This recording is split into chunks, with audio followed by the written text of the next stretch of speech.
ஆன்மீக நேயர்கள் அனைவருக்கும் இனிய காலை வணக்கம். ஒரு ராசியில் ஒரு கிரகம் இருக்கும்போது சில பேர்த்துக்கு நன்மையான பலன்களையும் சில பேர்த்துக்கு பார்த்தீங்கன்னா தீய பலன்களையும் கிரகங்கள் கொடுக்கும். ஒரு ராசியில் இருக்கக்கூடிய கிரகம் எல்லாத்துக்கும் ஒரே விதமான பலன்களை கொடுக்காது. உதாரணத்துக்கு 12 ராசி கட்டத்தில் சனி பகவான் இருந்தார்னாக்கா எந்த விதமான பலன்களை கொடுப்பார்.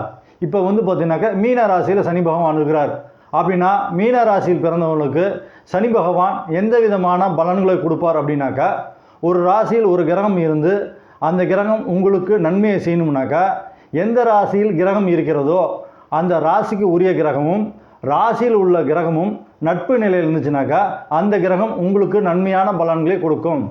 மீன ராசியை பொறுத்த வரைக்கும் சனி பகவான் மீன ராசியில் இருந்தார்னாக்கா மீன ராசிக்காரர்களுக்கு நன்மையான பலன்களை சனி பகவான் கொடுப்பாரு. ஏன்னாக்கா பார்த்தீங்கன்னா மீன ராசிக்கு அதிபதியாக வரக்கூடியவர் குரு பகவான். குரு பகவானும் சனி பகவானும் சமநிலையில் உள்ள கிரகங்கள் ஆகும். பகை கிரகம் கிடையாது. குருவுக்கு பார்த்தீங்கன்னா சனி பகவான் பகை கிரகம் கிடையாது. அதனால் மீன ராசியில் சனி பகவான் இருந்து மீன ராசிக்காரர்களுக்கு சனி பகவானுடைய தசா புத்தி அந்தரங்கம் நடைபெறும் பொழுது சனி பகவான் நன்மையான பலன்களை கொடுப்பார் மீன ராசிக்காரர்களுக்கு. நன்றி.